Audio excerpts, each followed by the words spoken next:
And now we're looking at a force of almost 700,000 troops surrounding Ukraine.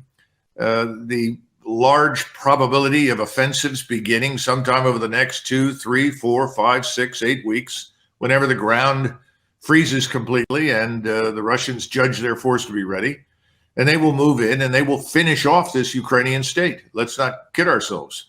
The regime in Kiev is likely to be annihilated along with the remainder of its armed forces, which over time have become more and more radicalized to the point where now these so-called Azov Nazis and their supporters are not only murdering Russians, they're murdering their own people. And as we saw recently, they actually set out to kill Polish troops that were serving in Ukrainian uniform in Ukraine. This thing is gone badly. The Russians have been running out of munitions, I guess, from day one, according to the propaganda, and the Ukrainians are still on their victory march. Well, that's all nonsense. The Russians are now fully mobilizing to complete this task. The biggest mistake we could make in the West is to involve ourselves. We've done enough damage.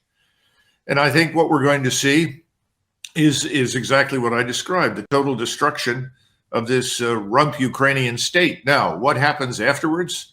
I don't know. I'm quite confident the Russians do not want to remain in Western Ukraine. That is the Ukrainian heartland. That's where the real Ukrainians live. Russians aren't interested in that. The Russians will likely withdraw to the Dnieper River. But as far as Kherson is concerned, Kherson is part of this thing called Novorossiya, which was always Russian. Odessa was founded by Russians, although you could give some credit to Germans, who were certainly in service to Catherine the Great, who had a role in building a lot of these cities, along with some Englishmen, Scots, and Dutch, let's be frank. But the bottom line is it was always Russian. It was never, quote unquote, Ukrainian. The Ukrainian heartland is further north above the Black Sea. The Russians are going to recapture Kherson, and the Russians are going to retake Kharkov.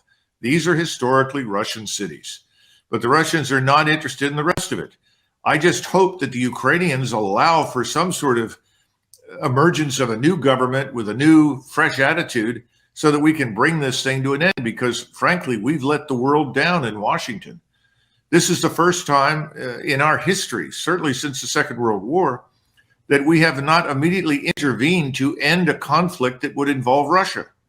We have always worked tirelessly to find a way out of conflict with Russia. Never before have we had a government that sought conflict with Russia.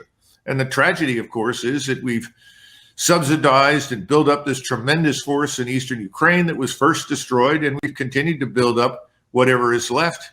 And the principal victims are, of course, Ukrainians. They're dying in great numbers.